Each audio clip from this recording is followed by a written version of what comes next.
কালকে কথা বলেছি যে ভোট যখন তখন গাজর দেখানো হয়, ভোটের সময় গাজর দেখানো হলো অন্নপূর্ণা, তারপরে এমন সব প্রতিশ্রুতি দেওয়া হলো যেন আমরা আগামী দিনে এই পশ্চিমবঙ্গবাসীরা সব স্বর্গে বাস করব, আরাম ছাড়া আর কিছু থাকবে না আমাদের জীবনে, আনন্দ ছাড়া কিছু থাকবে না, সুখ শান্তি ছাড়া কিছু থাকবে না। দেখুন ভোট হয়ে গেছে, গল্প শেষ। এর আগে আমরা এই কথাই বলি, ভোটের সময় কে কী বলছে সেটা না দেখে আপনারা আসলটা দেখুন। মানুষকে এটাই বলবার চেষ্টা করি, মানুষকে আমরা এটাই বলবার চেষ্টা করেছি, নিজেদের চোখ দিয়ে জগৎ দেখুন, কান দিয়ে জগৎ দেখবেন না। এই টিএমসি, এই বিজেপি আপনাদের কান দিয়ে জগৎ দেখিয়েছে। এতে সবাই শুরু, দাঁড়ান, এখন অনেক কিছু দেখতে হবে, আপনাদের অপেক্ষা করুন।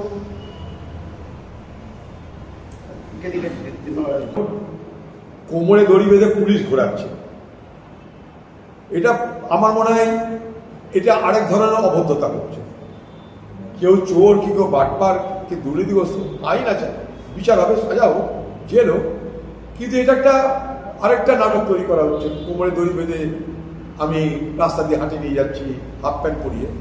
এটা আমার মনে হয় একটা সভ্য জগতের একটা এটা কোনো প্রক্রিয়া হতে পারে না, এটা আমি সমর্থন করি না।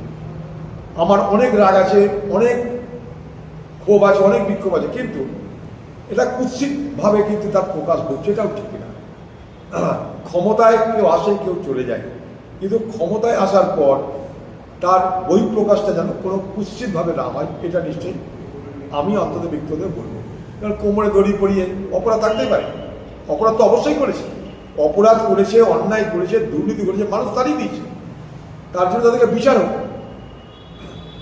বিচার হোক, আইনি ব্যবস্থা হোক, তাদের জেল হোক, সাজা হোক, ফাঁসি হোক, সেগুলো ঠিক আছে।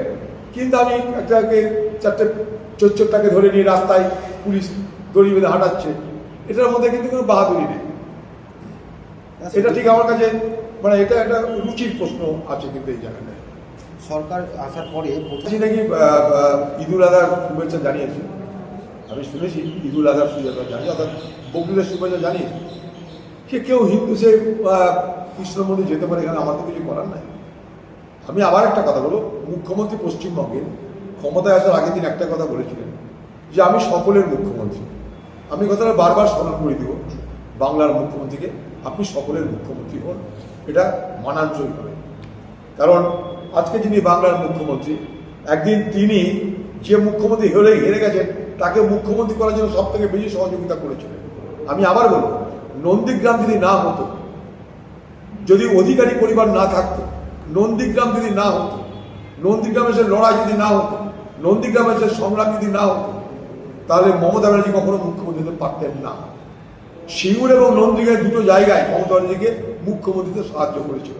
আর সেদিনকার নন্দীগ্রামের যে লড়াই, সেই লড়াই অধিকার পরিবার যেভাবে সেই লড়াইয়ের নেতৃত্ব দিয়েছিল বাংলা মানুষ হিসেবে আমরা জানি।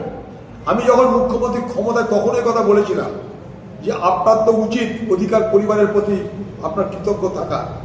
আমি কিন্তু সেদিনও বলেছিলাম, আজও বলছি। কিন্তু সেদিন যারা মমতা ব্যানার্জিকে মমতা ব্যানার্জি বানিয়েছিল, আজকে তাদের কাছে বাংলা মানুষ আশা করবে যে আপনারা সকলের মুখ্যমন্ত্রী হবেন, কারণ কথা দিয়েছেন আপনি। অতএব বাংলা মানুষ এটা জিজ্ঞেস করবেই, আপনি সকলের মুখ্যমন্ত্রী হন, এই বাংলায় সকলের মঙ্গল করুন। ওই সংক্রান্ত বিষয় ডিপোর্ট করলো রাজ্য, ডিপোর্ট করলো কোথায় জানি না, ডিপোর্ট তো হবে বাংলাদেশে পাঠানোটা নিয়ে না। সরকার বলতে হবে কত ডিপোর্ট করছে, কত ডিলিট করছে, কত ডিলিট করছে, সংখ্যাটা আমি তো একটা দাবি করেছি যে আগামী দিনে ভারতবর্ষের সরকারকে, পশ্চিমবঙ্গের সরকারকে যৌথভাবে শ্বেত পত্রিকা প্রকাশ করতে হবে, হোয়াইট পেপার দাও, আমরা জানতে চাই।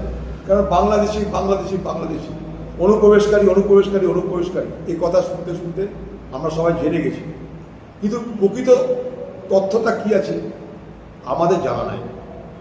কোনো অবৈধ অনুপ্রবেশকারী এই দেশে সুযোগ পাক আমরা কেউ চাইব না, আমরা চাইব না।